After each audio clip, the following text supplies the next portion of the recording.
ಹಿರಿಯ ಜನಪ್ರತಿನಿಧಿಯಾಗಿ ಬೈದಿದ್ದು ಸರಿಯಲ್ಲ ಅಂತ ಹೇಳಿ ಡಾಕ್ಟರ್ ಜಿ ಪರಮೇಶ್ವರ್ ಬೇಸರವನ್ನ ಹೊರಹಾಕಿದ್ದಾರೆ. ಯಾಕೆ ಬೈಬೇಕಾಗಿತ್ತು ಅಂತ. ಹಿರಿಯ ಜನಪ್ರತಿನಿಧಿಯಾಗಿ ಅವರು ಬೈದಿದ್ದು ಸರಿಯಲ್ಲ, ಯಾಕೆ ಬೈಬೇಕಾಗಿತ್ತು, ಆ ಪದ ಬಳಕೆ ಸರಿ ಇಲ್ಲ.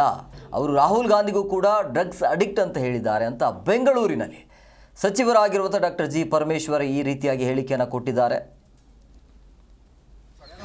ಅದನ್ನು ಅವರು ಅವರನ್ನು ಬೈದರು ಅನ್ನೋ ಕಾರಣಕ್ಕಾಗಿರೋದಷ್ಟೇ ಅಲ್ವಾ. ಅವ್ರು ಫಸ್ಟ್ ಆಫ್ ಆಲ್ ಯಾಕೆ ಬೈಬೇಕಾಗಿತ್ತು?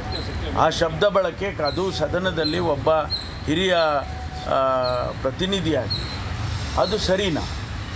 ಅದನ್ನು ಅವ್ರು ಕಂಪ್ಲೇಂಟ್ ಕೊಟ್ಟಿದ್ದಾರೆ. ಕಂಪ್ಲೇಂಟ್ ಮೇಲೆ ಪೊಲೀಸ್ ಆ್ಯಕ್ಟ್ ಮಾಡಿದೆ. ಸರ್ ನೀವು ನೋಡಿದ್ರೆ ಸರ್ ಆ ವಿಡಿಯೋ ಅಡಿಕ್ಟ್ ಅಂತ ಹೇಳ್ತಾರೆ ಸಿಟಿ ರವಿ ಫ್ಲೋರಲ್ಲಿ, ಅದ್ರ ಮೇಲೆ ಏನಾದ್ರು ಕೇಸ್ ಇಲ್ಲ, ಅದನ್ನು ಎಕ್ಸಾಮಿನ್ ಮಾಡ್ತೇವೆ. ಸರ್ ನೀವು ಆ ವಿಡಿಯೋ ನೋಡಿದ್ರ ಪದ ಬಳಕೆ ಆಗಿದೆಯಾ ಇಲ್ವಾ ಅಂತ? ಹೌದು, ಅವರು ಹೇಳಿದಾರಲ್ಲ, ಸಾಕ್ಷಿ ಹೇಳಿದ್ದಾರೆ, ಅವರೇ ಹೇಳಿದ್ದಾರೆ. ಯಾರು? ಲಕ್ಷ್ಮೀ ಹೆಬ್ಬಾಳ್ಕರ್ ಅವರು ಮತ್ತು ಅವರ ಪಕ್ಕದಲ್ಲಿ ಕೂತಿದ್ದವರು ಅವರು ಕೂಡ ಎಂಡಾರ್ಸ್ ಮಾಡಿದ್ದಾರೆ. ಅವರು ಅವರನ್ನು ಬೈದರು ಅನ್ನೋ ಕಾರಣಕ್ಕಾಗಿರೋದಷ್ಟೇ ಅಲ್ವಾ. ಜಿ ಕನ್ನಡ ನ್ಯೂಸ್ ಈಗ ನಿಮ್ಮ ಮನೆಯಲ್ಲೇ ನೋಡಿ. ಎಲ್ಲ ಕೇಬಲ್ಗಳಲ್ಲಿ ಈಗ ಲಭ್ಯ.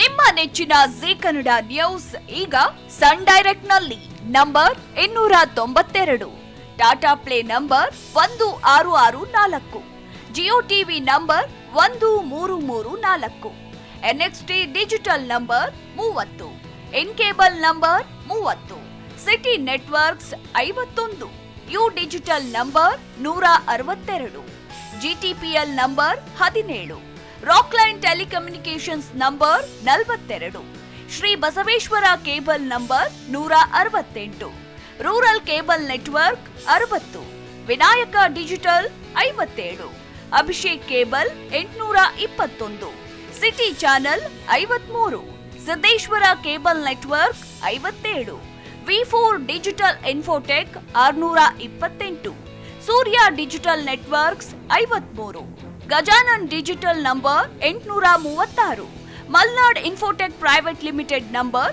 56, Metrocast number 830, Victory Digital number 167ರಲ್ಲಿ ನೋಡಿ ಆನಂದಿಸಿ.